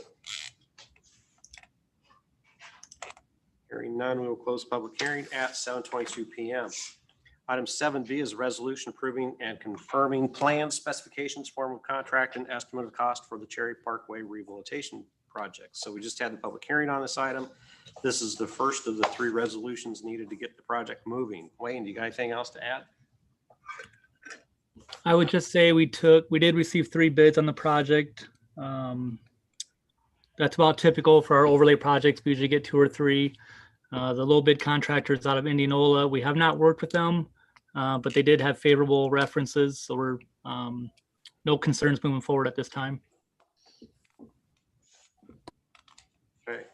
Any discussion or comments, questions from council? Public comment? Can't believe that streets lasted that long, because that's all the thicker is. No kidding. A motion? All right, got a motion by Baker, second by Reva. Any further discussion? Hearing none. Lindsay, would you call roll? Councilmember Baker, Yes. Reva, Yes. Cool, Yeah. Lester. Yes. All right, motion carries. Item C is a resolution awarding contract for the Cherry Parkway Rehabilitation Project. So this is the second that we need to get the project done to get the project moving. Wayne, anything to add on that one? Nothing else. All right, thank you. Any discussion, questions, comments from council? Motion. Second? Motion by Lester, second by Baker. Any further discussion? Hearing none. Lindsay, would you call the roll? Councilmember Reva, Yes. Cool, Yeah. Livingston, I'm sorry, Lester, Yes. Baker. Yes. I feel your pain. Item 7D is a resolution approving the contract and bond for the Cherry Parkway Rehabilitation Project. So this is the third and final resolution needed to get the project going. Wayne, I'll call on you one more time. Nothing else, sir. When did they start, Wayne? We haven't had we'll award it tonight, then we'll schedule a pre-con. We don't have a schedule yet. Soon though? You're anticipating that they'll get started soon? Oh, yes. Like I said, August 22nd completion, so they don't have a lot of time to do it. I imagine they'll want to get started right away. Cool, thanks. Any other discussion, questions? Council? Motion. Second. A motion by Lester, second by Cool. Any further discussion? Hearing none. Lindsay, would you call the roll? Councilmember Cool, Yes. Lester, Yes. Baker, Yes. Reba. All right, motion carries. Item 7E is a resolution approving engineering services for Norwalk Water Tower land use planning. So we're narrowing down sites to put in a new water tower, and this resolution is going to hire Bishop Engineering to study a couple of sites that we've identified and are currently available to the city. And they'll make a recommendation on which site to pursue, or if not to pursue, I suppose, if they're not adequate. Wayne, you got anything else to add? No, sir. Any questions from council? Any public comment? Motion. Second. I got a motion by Baker. I got a second by Reba. Any further discussion? Lindsay, would you call the roll, please? Councilmember Lester, Yes. Baker, Yes. Reba, Yes. Cool. Yeah. All right, motion carries. Item 7F is a resolution approving engineering services for the Iowa 28 traffic signal system improvement project. So we did a traffic study back in 2018 that recommended a project to connect and coordinate our traffic lights, which should provide better traffic flow through the city. So this resolution hires Snyder and Associates to perform the creation of an RFP and putting the RFP out for bid. Wayne, did I get that right? Yep, that's correct. Exciting news. I think I told you before that we were awarded a grant for $700,000, 80%. They'll fund up to 80% of the project. That's a great award for the city of Norwalk. Awesome. Any discussion or question from council? So will this be an electronic synchronization between the signals, or is it a timing thing, or how? Yeah, I think they hook them up via fiber optic, don't they, Wayne? Correct. Yep, that's it. Cool. Yeah. So all the people that complain that you can't make it through town without hitting half the stoplights, this should help that. A lot. They're either gonna hit all of them or none of them. None of, Right. they're going too fast or Or too if you're slow. getting- I was gonna say, if you're going too fast, you might be able to get through all of them. Okay, Okay. thank you. Any other comments, questions from council or public comment? I want to make a motion. Okay. Second. Okay, motion by Lester, second by Reba. Any further discussion? Hearing none. Lindsay, would you call the roll? Councilmember Baker, Yes. Reba, Yes. Cool, Yeah. Lester. Yes. All right, motion carries. Item 7G is a resolution approving a policy for acquisition of private property for public purpose. So this resolution creates a new policy to follow when the city needs to acquire property for public purposes like right away, that kind of stuff. Wayne, what do you got to add? So we're learning a lot as we go through these projects where we're trying to acquire property. We didn't have a policy set forth before. The new one we have here, it kind of spells out that we're going to try to avoid acquiring property if not necessary. If we decide it is necessary for the project, it really identifies that we want to try to be expedient in the process. So we will start condemnation process pretty early in the voluntary negotiation. We'll kind of start them simultaneously. What we're finding in the negotiation process is it's slow going, and a property owner might ask for items 1 and 2. And then once we agree to 1 and 2, then they add items 3 and 4 later. And that just drags out the whole process. And then we decide they want 5 and 6. We don't agree to it. And then we go to condemnation. We're way behind schedule by that point. So this process will help keep projects on task. Right. Comments, questions does council have?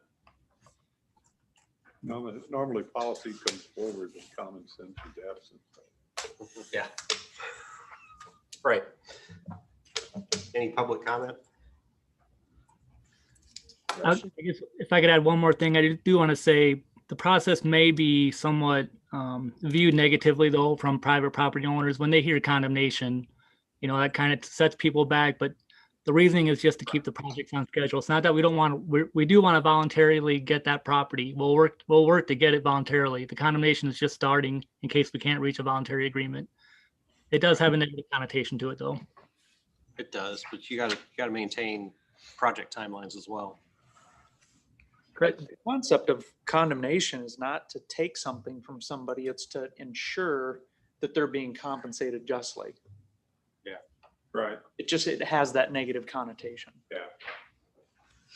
And I'm sure that we're gonna do as much as we can to work with people as an alternative before we do something like that. But I agree with the mayor. I think that, you know, the expedite thing, you know, we really need to have that.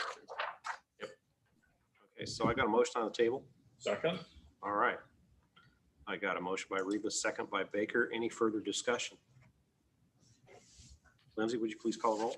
Councilmember Baker, Yes. Reba, Yes. Cool, Yeah. Lester. Yes. All right, motion carries. Item 7H is resolution accepting infrastructure and approving the final plat of Hughes Century Crossing Plat Number 3. So we have a letter from V&K in the packet that indicates that there are some items that are still ongoing, but there is substantial completion of the work. So Wayne, Tony's not on. Wayne or Luke, anything else to add? Nothing real detailed to add, just it's the next phase of the Hughes Crossing development. Where's this at, big picture? North of Merlehuff, the new houses that are being built there. So the houses are being built on it currently? That was plat 2. This is plat 3, which is an extension of that. That's what I'm asking is it north of that or is it? Oh, it's to the north. It's north and and east. So the one cul-de-sac. That's the one thing that doesn't really show in these, Sure. so that's why I'm asking that. Yep. Yeah. Agreed. So part of this backs up to Merle Huff houses? Yes, the cul-de-sac that's on the east side that comes down, there's like 3 or 4 lots that'll back up to Merlehuff houses. Okay, I'm oriented now, thank you. Is there what is the time frame as far as getting another entrance into this place? All of the concrete and all of the service trucks, I hear from constituents all along that whole area, 17th Richard George. It will hinge greatly on the Norwalk Central project. Norwalk Central. Yeah. Yeah, but that's Okay. the So the there, second I mean, connection out of there is eventually these Chatham. people are going to get ticked, and it's like it takes me 25 minutes of residential driving to get to my house, and they'll figure that out. But I just wondered if there's any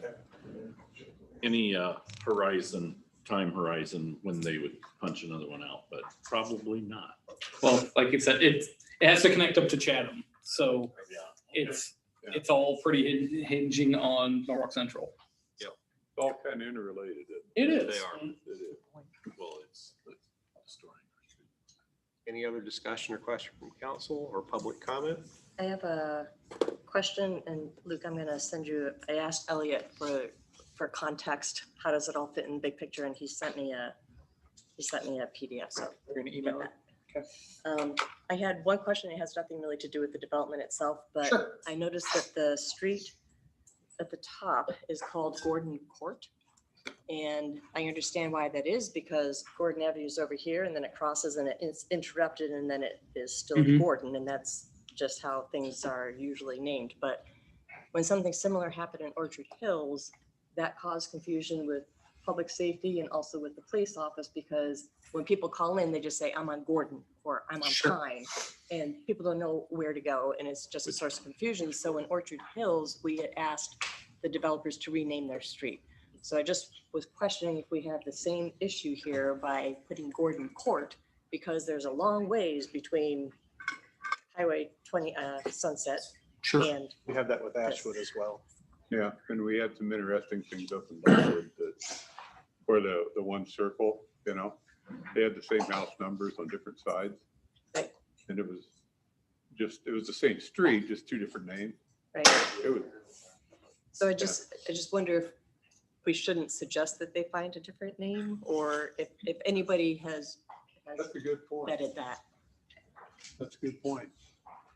Yeah, we kind of go with what they propose for names, and so, you know, a lot of times it is based on where it's lining up in the city's naming and address, and so we've never had a policy not to do that. We've tried to when we catch them in the past, if we didn't think it made sense, we've tried to have them do different names. We do run into the other side of it is people have trouble finding names for their streets, so. I'll give them any name they want. I'll come up with every single name for the whole city to avoid that. Staple Court.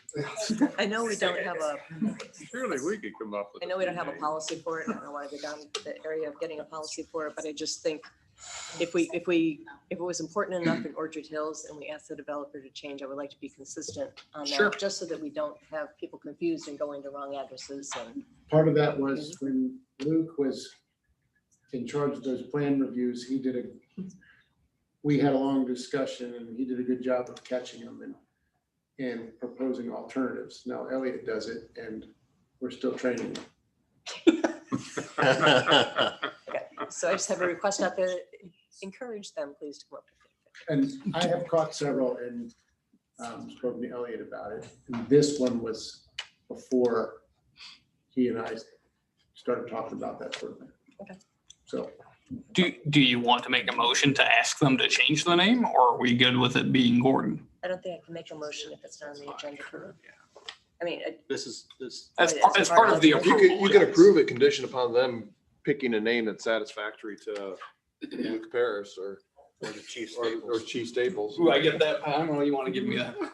We can. Yeah, let's put them on the spot. Actually, on this one, since there's already an Ashwood Court in there,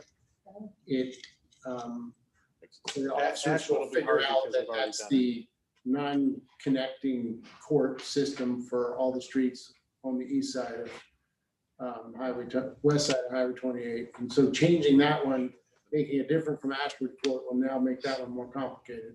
okay, never mind. So, but. In future. but In the future, concept is noted for future developments.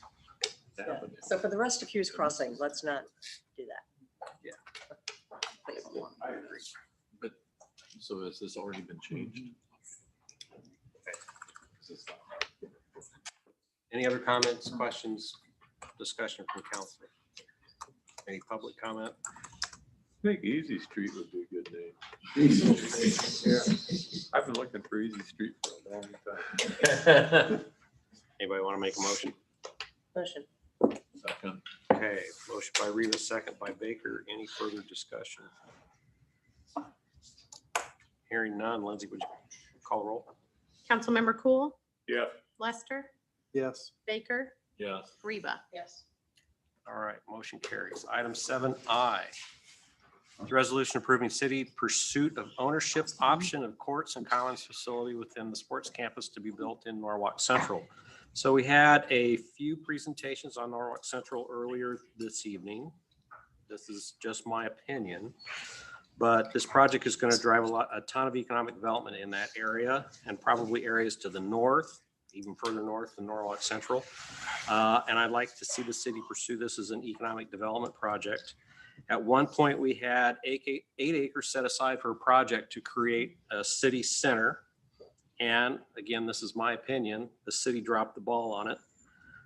It's going to take some public investment to get the project off the ground. Otherwise, my fear is just like the circle, it's just going to go away. It's not going to happen. As an economic development project, my opinion is we move forward with it, probably with TIF dollars involved. City needs the space because we are running short on space in the public school system that we are using. And we have an opportunity to acquire that space. I believe we've come to a point where we need to decide if the city wants to own it or if we let it go. Because I don't see private investors building this type of a building and that we need type of building that we need and actually leasing it back to us. So I think it's up that it just isn't economically feasible for them to do so. So I believe we need to pursue the city ownership option. So Holly, I'm sorry I rambled there for a bit. What do you have to add? You nailed it pretty well. I apologize. I have an eyelash stabbing my retina. So I'm sorry if I'm doing the creepy doll blink, but I'm not crying. And this is an emotional project for me, but I'm not that emotional. I agree. You know, there's so many layers to this, and there's so many domino effects within this entire project. And I know it seems like my role would always be to push these projects to happen no matter what the consequence, but that's just not the case. Nothing's worth me losing my job or a really bad project or changing the reputation. I want the best for the city. I care about the developers as well, because without the developers, we don't have projects, period. So it is a true partnership. This will be a true partnership. And Norwalk Central will be successful. Everybody that's looked at it, every developer, Hy-Vee, everybody that's in that surrounding area knows that it will, but it's going to take that anchor, and it will take city commitment and funding. So if we really do want this, this is kind of that first piece that we have to invest in. Yeah. Thank you. All right. What do you guys think, council? I like it. I'm back in the ownership side of it. I think it makes more sense long term.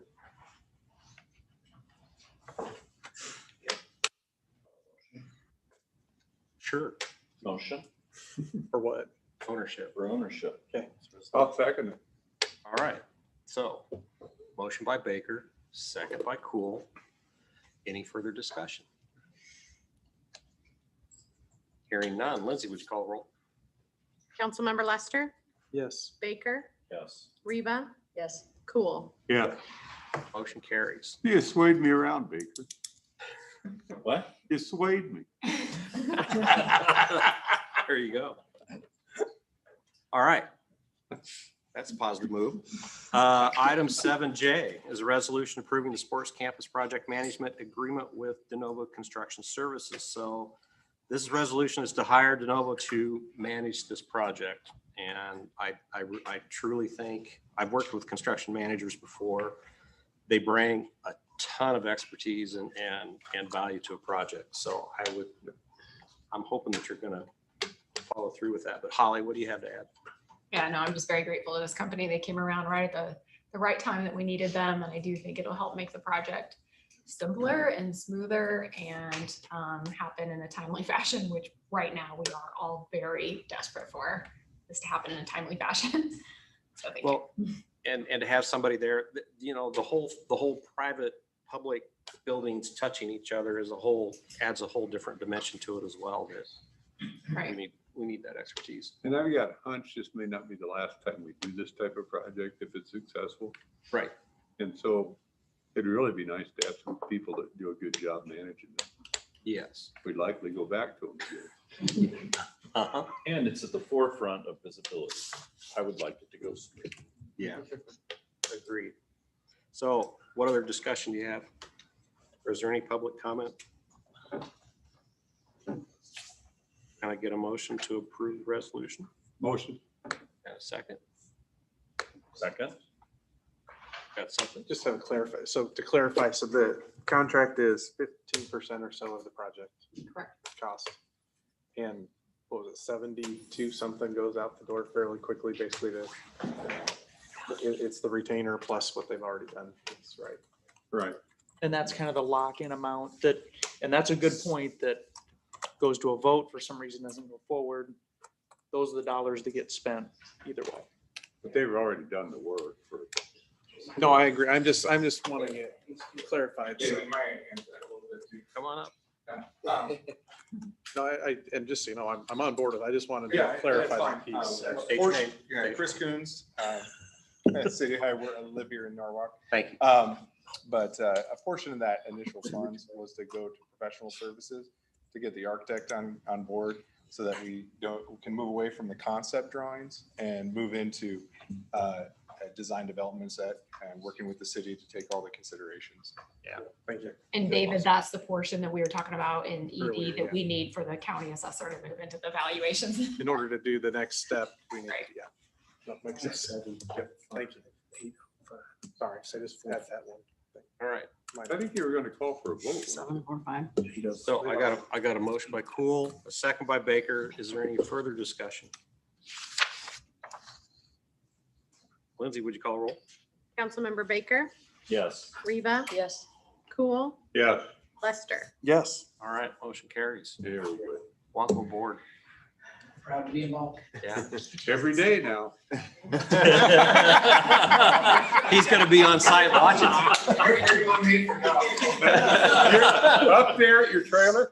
You'll be fine. All right. Item 7K is the second reading of an ordinance amending Chapter 177 rates and fees of the Norwalk Municipal Code regarding peddlers, solicitors, and transient merchants. So this is second reading to correct an error made back in 2013. Lindsay, do you got anything to add? I don't. All right. Any discussion or comments from council? Motion. Second. Motion by Lester, second by Reva. Any further discussion?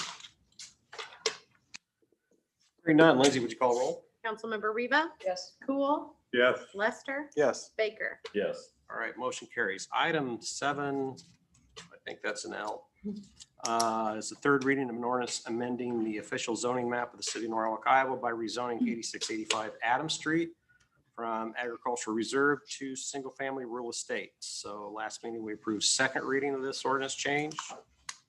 Luke, got anything else to add? Do not. All right, any Motion. Second. All right, motion by Baker, second by Lester. Any further discussion? Hearing none. Lindsay, would you call roll? Councilmember Cool, Yes. Lester, Yes. Baker, Yes. Reba. Yes. All right, motion carries.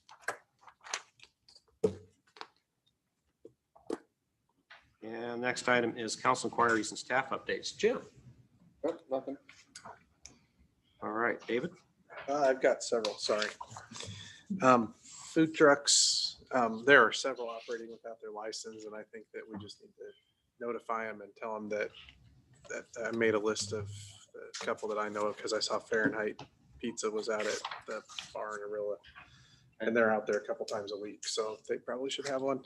The Totally Rolled Ice Cream likes to come to town and advertise pretty heavily. They're here in town, so and I'm assuming the one you have is the Faux Wheels that operates down there on Wright Road. Lindsay would know which ones. That's the one we have, I'm assuming, so. What about They are licensed to operate at the old shop up here on 28. What about coffee? Grounds Coffee too. What is that called? Grounds Around Town. Yeah. They're not making anything in there, so were they required to have one? They're making coffee.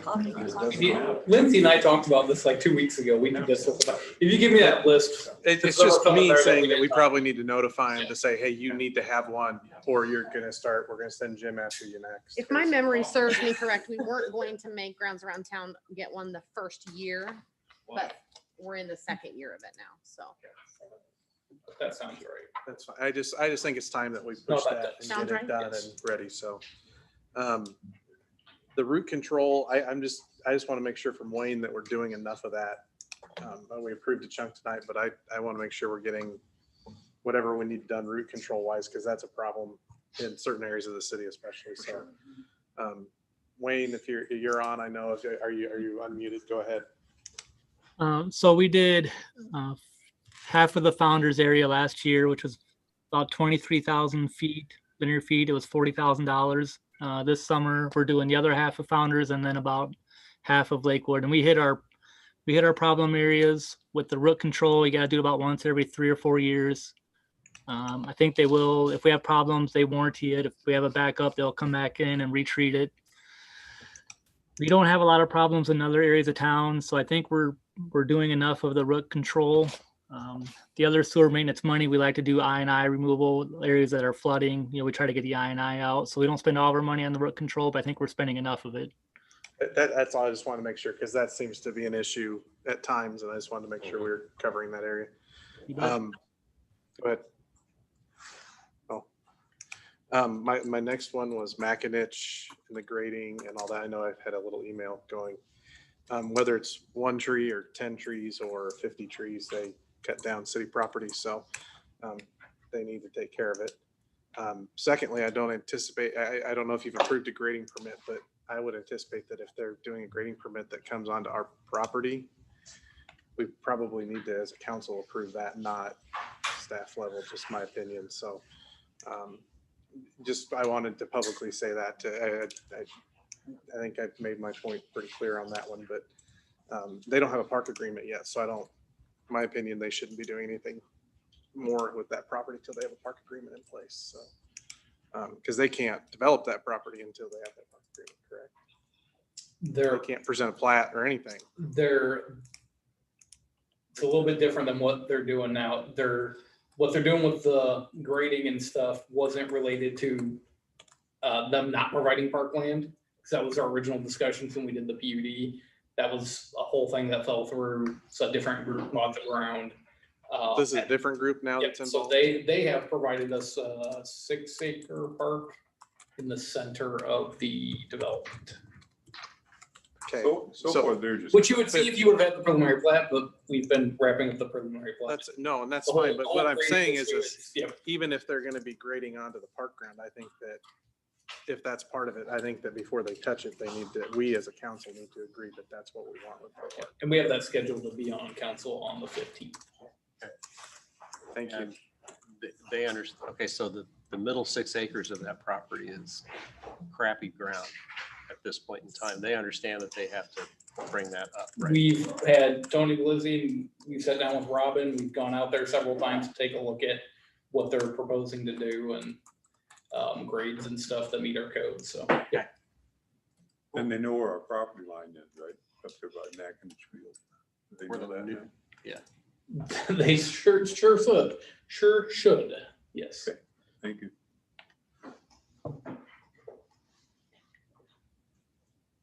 That's it, sorry. Okay. I said I had a few, but they were bigger for you, so. Yeah. Yeah. Oh, okay. Right. I want to congratulate the fellows over here at our city planning staff for running one of the most efficient Board of Appeals hearings I've ever seen. It was really quick. Anyway. So quick you missed it. But yeah, I tell you what, we don't, I don't think appreciate those people enough that serve on all those committees and boards and the job that they do, you know? And it kind of makes me appreciate the fact that, you know, we're really blessed and that these people take an interest in what they're doing and they really look at what they're doing and they're prepared for what they're doing. And I don't know, you know, we should figure out a way to celebrate that and thank them, you know, maybe routinely, because it's a pretty good deal. Yeah. Anyway, that's all I got. Thanks. Thanks. Luke. Just want to mention, we've got our consultant and myself for our comprehensive plan will be at the party at the park on the 3rd on Saturday. So if you want to swing out and check out some of the stuff we've done some Facebook posts with our future land use plan and all that stuff out there. So if you've not looked at that, it's out there for you to look at. If you can't find it, let me know and I'll shoot you a link. Okay, cool. Awesome. Thank you. Wayne. Nothing else tonight. All right. You think you had enough tonight, huh? All right, Captain Ford. We just have our 4th of July activities that will be coming up. We're gonna be in the parade. We're gonna be hosting the Michael Foods breakfast at our station. We're gonna be assisting the Lions Club, doing a standby there for the fireworks display. And then we've been provided a kind of a cool opportunity. The school actually was awarded a grant to buy a new school bus. So with the grant, they had to destroy the bus that they were replacing. So they donated that to the fire department. And so we're hosting a special bus extrication training for our guys. It's something we've never gotten done since I've been there. And we have a professional group coming down called Professional Rescue Innovations out of West Des Moines to teach us. But it's going to be, again, it's a cool event for the guys to get to cut a bus up that we have never done before. So we're doing that on the 14th of July. Will you be doing that at the station in the back lot, or do you know? I haven't talked to Wayne, but probably at Public Works. That's where we normally have our donated cars and do our extrication. I might be interested in watching that one. Yeah, we'll let you guys know. I think it'll be cool too. Right. And that breakfast, that's a drive-through breakfast. It is a drive-through breakfast. Yeah. Yeah. Yeah, we kind of followed suit with what we did for the Easter breakfast. I spoke with Mayor this evening. We may be considering doing a traditional breakfast here in the fall. Thank you. That's all I have. Thank you. Chief Staples. Yeah, so back a couple months ago, an official from Kosovo and the the Kosovo embassy in Washington came to Norwalk, or came to Iowa anyways. They were police officials. And their purpose of the visit was to talk to Iowa officers and Iowa law enforcement about setting up an exchange program, training and police experience between Iowa and Kosovo. So I chatted with them at length, and then they toured Iowa Law Enforcement Academy, Des Moines Academy, Hawkeye Tech Academy, went to Johnston Police, and a couple other places. Anyways, they went back to Kosovo and talked to the national police there and determined that they thought that it would be a good partnership to try to do this. So the consulate here in Des Moines asked that I go to Kosovo in September to set up this training exchange program with the Kosovo National Police, except for I am not available. So Assistant Chief Westfold happens to be available, and he is going to go and help negotiate a police exchange program with Kosovo National Police and the Iowa Police. Probably something along the lines of a week or 10 days here for them at one of the police academies, learning a topic, and then go out to the sister cities and spend 2 or 3 days with that police department experiencing American police work. And then the same thing happening with Iowa officers going to Kosovo at some point in the future. So it's kind of exciting, one, that we could do that, and two, that both Kosovo and the consulate wanted Norwalk to take a big role in that. So we're looking forward to that. And then yesterday, a neat little event that Officer Criswell put together was a cookout backyard game afternoon with the English language learner students from the high school. And so the English as second language teacher from the high school and her assistants at the Christian church, who are helping some of our immigrant families learn English and American citizenship, brought some adults and lots of kids to the police department, and we had a cookout. Drew chalk art on the driveway, played basketball, played bags, and just had a really good time. So it's kind of a neat experience for everybody, and I think we're going to keep doing it. I think we're going to move inside probably for the next one because it'll be colder, but I think we'll be doing that more frequently. So that's all I got. Chief, I got a question for you. Yes, sir. On the relationship between the two law enforcement academies, has there been any progress on that yet? No, but I think this is part of that. I think this concept that they came to us and said, hey, how can we do some sort of training exchange? And so I think the two academies, this is the link up for that. Okay, thank you. Yep. Just in time. Thank you. Oh, Gene Kelly. nothing. I'm good. Thanks. Wow, we waited for you. Olive. I don't know, Greg, did you mention that the Kosovo Police Academy for the country is in our sister city of Boostry? I didn't mention that. I thought everybody knew. Yeah, so their whole country trains in our sister city, which is one of the reasons why they reached out to Greg, which is pretty cool. I would just say that our next steps, not to be a dog with a bone here, but moving forward. So hopefully at the next council meeting, I don't know how much time everybody will want to digest the vote options, but hopefully at the next council meeting, we can determine which path we'd like to go down with that, because time's kind of the essence with everything to move forward. So expect that coming. And then after that, now that we're working with De Novo, I can get some better plans to the county, and we can get some better valuations of the buildings, and then we can start to move forward with the development agreement with the sports campus developers. So we'll do that, and then at the same time, we can start to bring forward the development agreement drafts with Diligent for the infrastructure. So it's all moving together now. And I think that's it. So you'll be getting to work then? The train has finally left the station. It has. I can't believe it. I just actually cannot believe it. All right. Thanks. Jean Bosch. The library was notified that we received an ARPA grant for $5,000, which is the maximum amount, and it's coming from the State Library of Iowa, and we're using it to enhance the technology in the meeting room. So we're excited about that. We also received a $2,000 grant from For Our Kids Early Childhood Iowa, and we're going to be using that to provide a collaborative take-home project that will be between the Norwalk Library and the 5 other public libraries in Warren County. And it will promote early learning for parents and children ages birth through 5, because that's the focus of For Our Kids. I did want to follow up on the Warren County Philanthropic Partnership Grant that we received during COVID. It was about a year ago that we got it, I believe, and it was for $2,000. It was one of their emergency grants that we applied for.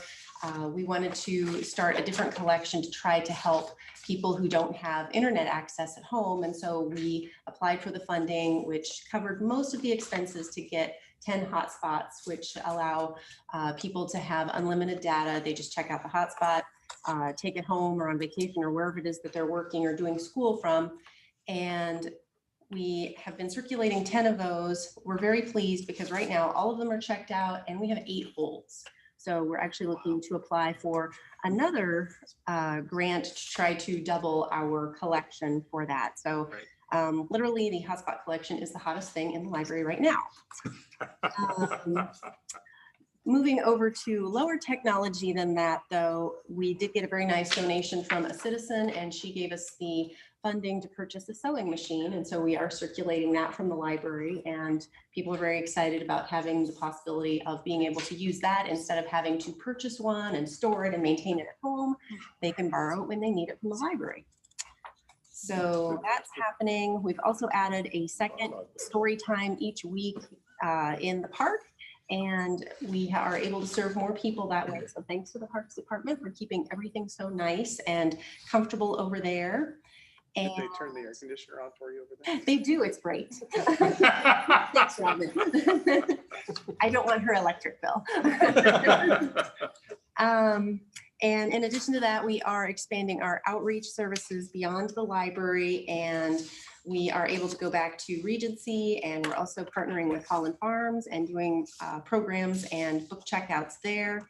We're working our way back into Edencrest as they get their COVID restrictions lifted, and you may have seen us at the farmers market, and we too will be in the parade and having a booth. The Library Foundation will be having a booth at the party in the park as well on Saturday.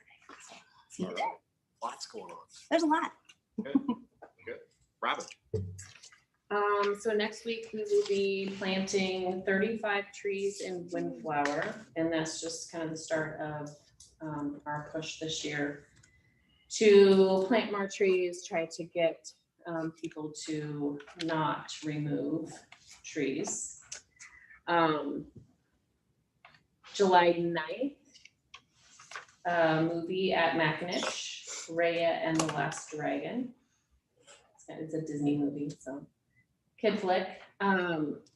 Adult Kickball is a new program that we're now taking registration for. So you can register as a team. The pedestrian bridge on 50th for the Great Western Trail. Right now we're looking at July 7th for placement of that bridge. And then for those that were aware, we had a small issue with City Park restrooms yesterday. We had a sewer blockage, and so our restrooms were closed yesterday. Roto-Rooter came out today, fixed that problem, and they are open. So they will be open for 4th of July celebration. So, and that's all. Thank you. Lindsay. Nothing, thank you. Stephanie. Brian. Luke. Only one quick thing. I had a good meeting with the coming city administrator about the annexation moratorium. I feel like it was a productive meeting, a little intense at times, but a productive meeting nevertheless. So we're just continuing to work with them on trying to come up with some lines on a map of where a moratorium makes sense for both communities. So hopefully more good to come. Okay, last meeting, I talked about the Iowa League of Cities trip, the DC trip, and the Coastville trip. You guys are going to go back and look at your calendars and see if you wanted to go to anything. David's going to go to DC. Anybody else want to go to DC? How about the Iowa League of Cities conference? I'd be interested in that if someone else is. I'll do the DC thing. Or do DC? Okay. Brian will go to the conference if you can. The league, if other people are interested, I'm not going to go over. Okay.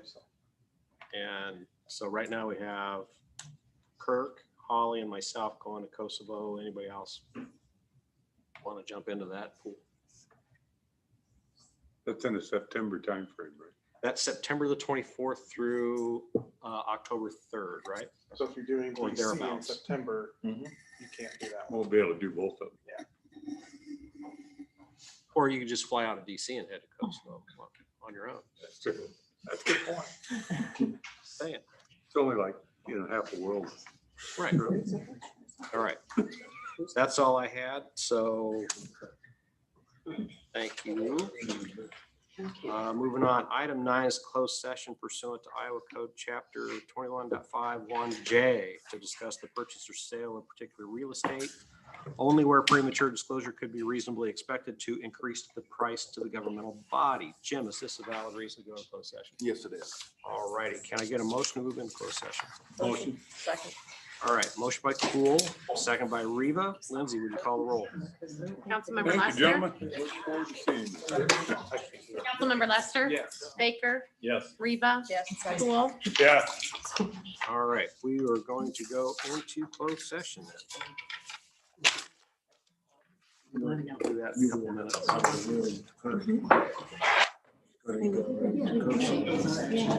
think she's got.